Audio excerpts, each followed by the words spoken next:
Smart ഫോണിലെ dating ആപ്പുകളിൽ പ്രണയം തിരഞ്ഞുമടുത്ത യുവതലമുറ പഴയകാല പ്രണയത്തിലേക്ക് മടങ്ങുകയാണ്. അതെ, ലോകമെമ്പാടും ഇപ്പോൾ ഇതാണ് ട്രെൻഡ്. യഥാർത്ഥ പ്രണയം തിരിച്ചു വരുന്നു.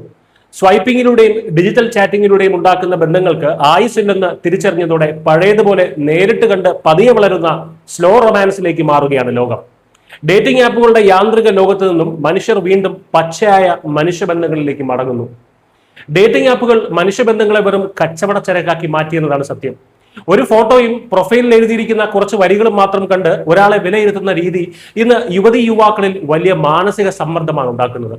എപ്പോൾ വേണമെങ്കിലും ഒഴിവാക്കപ്പെടാം എന്ന ഭയവും റിലേഷൻഷിപ്പുകൾക്ക് പകരം ഒരു ഉത്തരവാദിത്വവും ഇല്ലാത്ത സിറ്റുവേഷൻഷിപ്പുകളുമാണ് ഇതിന്റെ ബാക്കി പത്രം. സ്നേഹിക്കാനും ശാരീരികമായി അടുക്കാനും തയ്യാറാണ്, എന്നാൽ വിവാഹമോ മറ്റു ബാധ്യതകളോ ഏറ്റെടുക്കില്ല എന്ന തികച്ചും സ്വാർത്ഥമായിട്ടുള്ള ഒരു ഏർപ്പാടാണ് ഈ സിറ്റുവേഷൻഷിപ്പ് എന്ന് പറയുന്നത്. യാതൊരു കുറ്റബോധവുമില്ലാതെ മനുഷ്യരെ സ്വന്തം ആവശ്യങ്ങൾക്ക് വേണ്ടി മാത്രം ഉപയോഗിച്ചിട്ട് വലിച്ചെറിയുന്ന പുതിയ തലമുറയുടെ ഈ മൂല്യച്യുതി ഞെട്ടലുണ്ടാക്കുന്നതാണ്.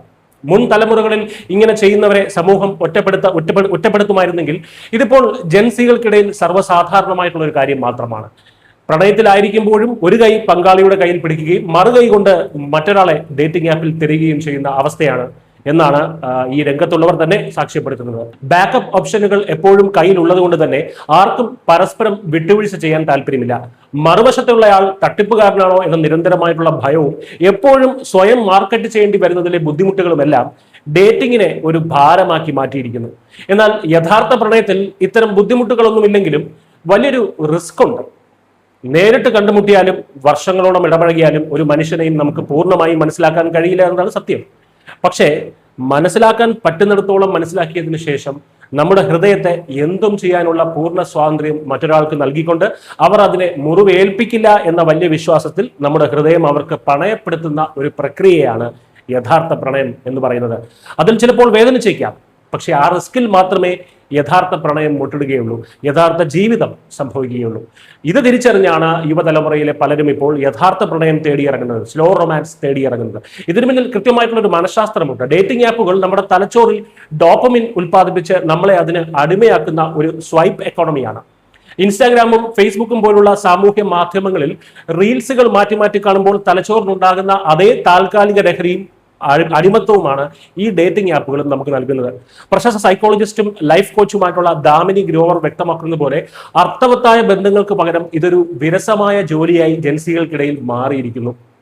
അൽഗോരിതങ്ങളിൽ നിന്നും മനുഷ്യർ കൂടുതൽ ഓർഗാനിക് ആയിട്ടുള്ള പഴയകാല രീതികളിലേക്ക് മടങ്ങാൻ ശ്രമിക്കുകയാണ് എന്നാണ് ഇപ്പോൾ പുറത്തുവരുന്ന ഈ ഒരു കണക്കുകൾ സൂചിപ്പിക്കുന്നത്. മനുഷ്യനെ വെറും ഡാറ്റകളായി കാണാനും ഒരു ഉപഭോഗ വസ്തുവായി ഉപയോഗിക്കാനും ഇത് പ്രേരിപ്പിക്കുന്നു ഈ ഡേറ്റിംഗ് ആപ്പുകൾ. അമിത വേഗതയിൽ സഞ്ചരിക്കുന്ന ഈ ഡിജിറ്റൽ ലോകത്തിന് ഒരിക്കലും യഥാർത്ഥ പ്രണയത്തിന്റെ ആഴങ്ങളിലേക്ക് ഇറങ്ങിച്ചെല്ലാൻ കഴിയില്ല. ഇണയെ കണ്ടെത്തുക എന്നത് മനുഷ്യന്റെ ഏറ്റവും സ്വാഭാവികമായിട്ടുള്ള പ്രകൃതമാണ്. എന്നാൽ അതിനെപ്പോലും കച്ചവടവൽക്കരിക്കുന്നതിന്റെ വിപത്താണ് നമ്മൾ ഈ ഡേറ്റിംഗ് ആപ്പുകളിലൂടെ കാണുന്നത്. നൂറുകണക്കിന് പ്രൊഫൈലുകൾ കാണുമ്പോൾ ഒരേ സമയം ഒരാളോട് മാത്രം തോന്നേണ്ട സഹാനുഭൂതിയും വൈകാരിക അടുപ്പവും ഒക്കെ പൂർണ്ണമായും ഇല്ലാതാകുന്നു. ഇണകളുടെ ഒരു ഷോപ്പിംഗ് കോംപ്ലക്സായി ഈ ഡേറ്റിംഗ് ആപ്പുകൾ മാറുന്നു. അവിടെ എല്ലാവരും സ്വയം കച്ചവടവൽക്കരിക്കുകയാണ്. ആളെ പറ്റിക്കുന്ന പരസ്യവാചകങ്ങൾ എഴുതി സ്വയം അവരെ തന്നെ മാർക്കറ്റ് ചെയ്യുന്നു. അവർ തന്നെയാണ് കസ്റ്റമേഴ്സും. ഈ പരസ്യവാചകങ്ങളിൽ വീണ് മൂഢരാകുന്നതും അവർ തന്നെയാണ്. ഡേറ്റിംഗ് ആപ്പുകളുടെ വില്ലൻ പരിവേഷം മനസ്സിലാക്കാൻ നമ്മുടെ നാട്ടിലെ മാട്രിമോണിയൽ ആപ്പുകളുമായി ഒന്ന് താരതമ്യം ചെയ്താൽ മതി.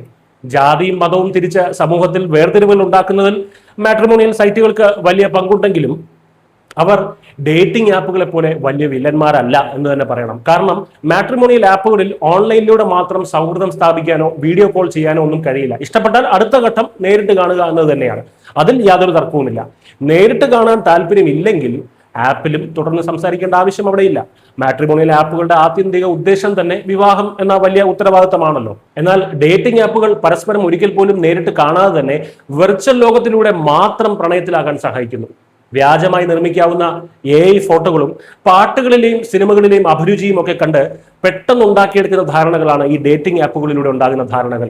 നേരിട്ട് കാണുമ്പോൾ ചെറിയൊരു വ്യത്യാസം വന്നാൽ പോലും തകർന്നു പോകുന്നു. എന്നാൽ ഒരു കോഫി ഷോപ്പിലോ വായനശാലയിലോ വെച്ച് നേരിട്ട് കണ്ട് സമയം കൊടുത്ത് പതിയെ വളർത്തിയെടുക്കുന്ന സ്ലോ റൊമാൻസുകൾക്ക് മാത്രമേ ദീർഘകാലം നിലനിൽപ്പുള്ളൂ എന്ന് പുതിയ തലമുറ തിരിച്ചറിഞ്ഞിരിക്കുന്നു. ചുരുക്കത്തിൽ പ്രണയം എന്നത് ഒരു റോസാപ്പൂ പോലെയാണ്.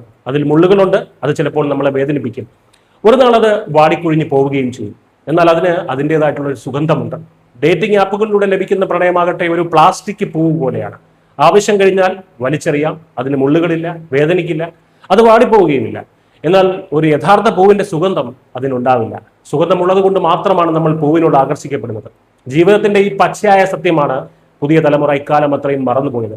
എന്തായാലും ആ സത്യം അവർ ഇപ്പോൾ തിരിച്ചറിയുന്നു എന്നത് സമൂഹത്തിന് നൽകുന്ന പ്രതീക്ഷ ഒട്ടും തന്നെ ചെറുതല്ല. News desk.